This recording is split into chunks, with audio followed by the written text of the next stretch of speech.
Next disease is sickle cell anemia. In previous video I have told that this is X-linked disease. Sorry for that. This is not X-linked disease. This is autosomal disorder. I have told it to X-linked disease mistakenly. Please correct that. This is autosomal disease.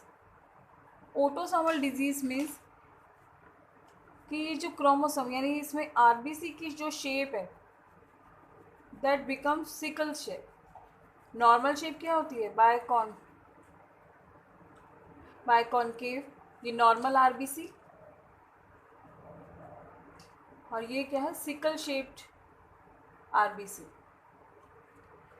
Sickle shaped RBC क्यों हो जाएगी? इसका भी cause क्या है? यानी इस RBC की शेप को कंट्रोल करने का जीन ऑटोसोम्स में प्रेजेंट होता है. ऑटोसोम्स मीन्स 44 क्रोमोसोम जो हैं उनमें, ना कि एक्स जो सेक्स क्रोमोसोम पर या सेक्स क्रोमोसोम पर ये जीन प्रेजेंट नहीं होता.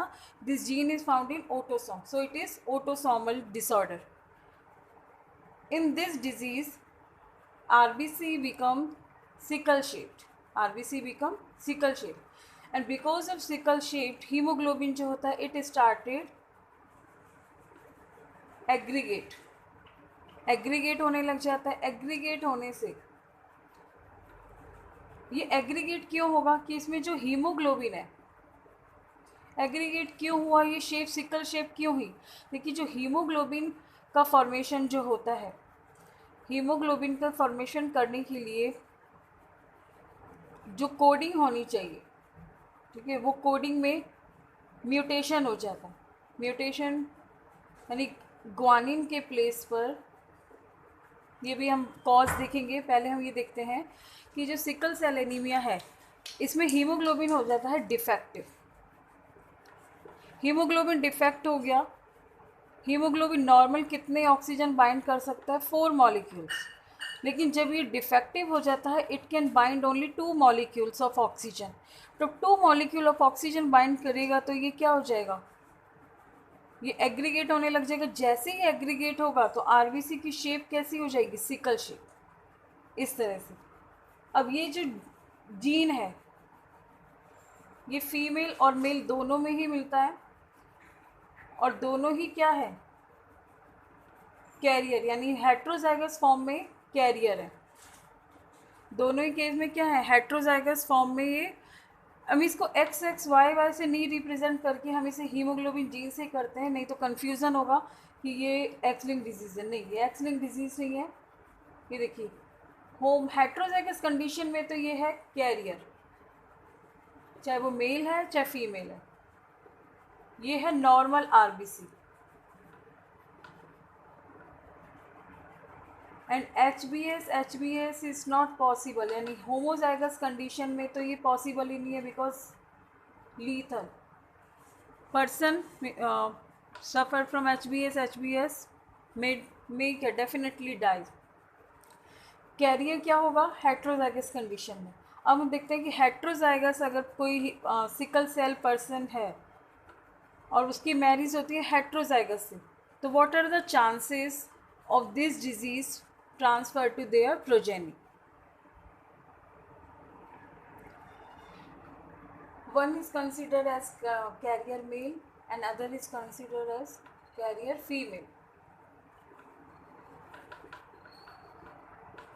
Gametes HbA, HbS,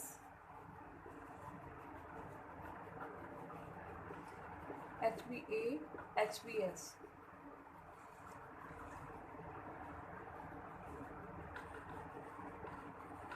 This child is having normal RBC because both genes are normal.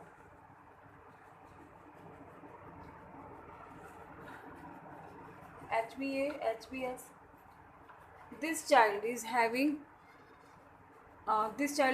sickle cell shaped RBC gene, so she or he may be carrier.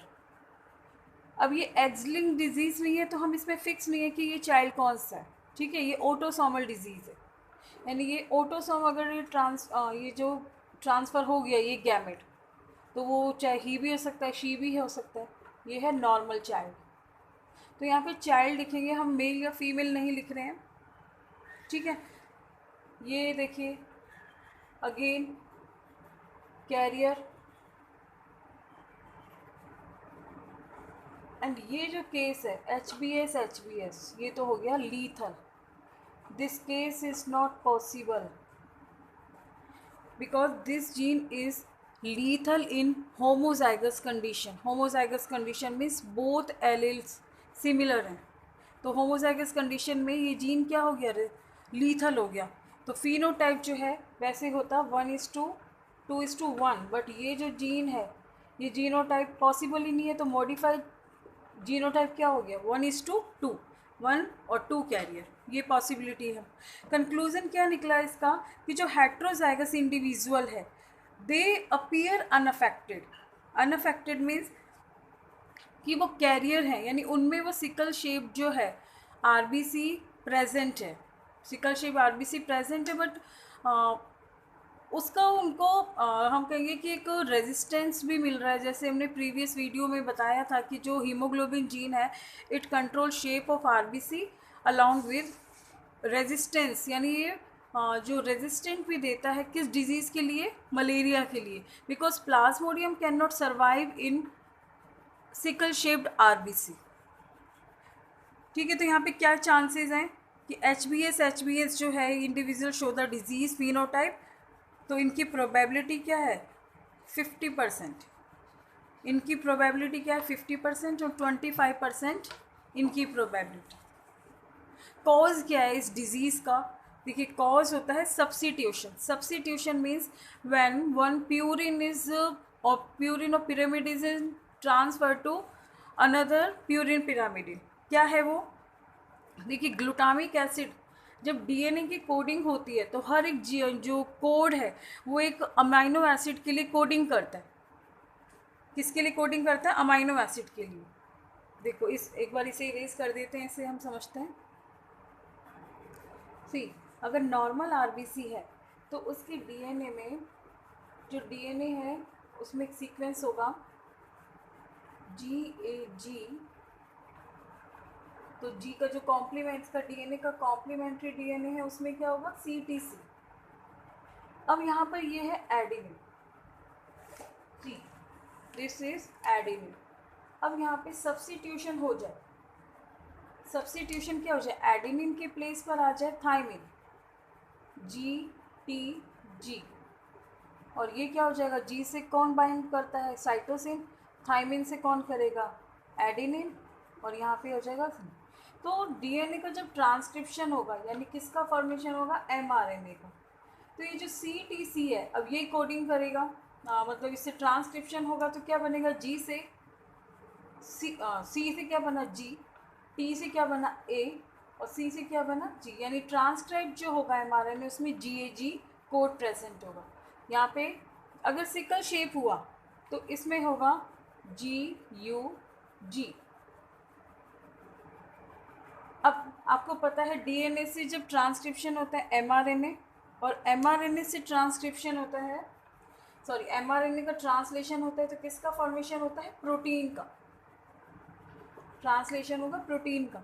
अब haemoglobin जो है, haemoglobin में 2 chains जो alpha beta chains होती हैं, तो beta chain को ये रिस्पॉन्सिबल, जो बीटा चेन प्रोटीन जो बनेगा उसकी ये कोडिंग है। तो अब इसमें क्या कोडिंग होती है, जब ये प्रोटीन होगा बीटा चेन का कोडिंग होनी चाहिए थी वेलिन, ये नॉर्मल है, हिस्टिडीन ये भी नॉर्मल है। एक मिनट, ये जो चेंजेस आते हैं ये 6 नंबर का जो अमाइनो एसिड होता है उसमें 6 नंबर का, देखिए फर्स्ट से तो था वेलिन, सेकंड हिस्टिडीन ये भी नॉर्मल है, थर्ड ल्यूसिन ये भी नॉर्मल है, फोर्थ थ्रियोनिन ये भी नॉर्मल है, फिफ्थ प्रोलिन ये भी नॉर्मल है, बट जो 6 नंबर है यहाँ पे ये भी नॉर्मल है, ग्लूटामिक एसिड ये तो हो गया normal. In case of sickle shape ये जो सीक्वेंस है ये वेलिन ठीक है, हिस्टिडीन ठीक है, ल्यूसिन ठीक है, थ्रेयोनिन, प्रोलिन। अब आ जाती है बात ग्लूटामिक एसिड के लिए, यहाँ बन जाता है valine, because GUG codes for valine and GAG codes for glutamic. तो ये तो है नॉर्मल बीटा चेन। एक अमाइनो एसिड के चेंजेस होने से उस आरबीसी की शेप चेंज होगी। ग्लूटामिक एसिड के प्लेस पर क्या आ गया, वैलिन, और वो भी कौन से नंबर का, 1 2 3 4 5 6 पोजीशन पर ये सब्स्टिट्यूशन हुआ।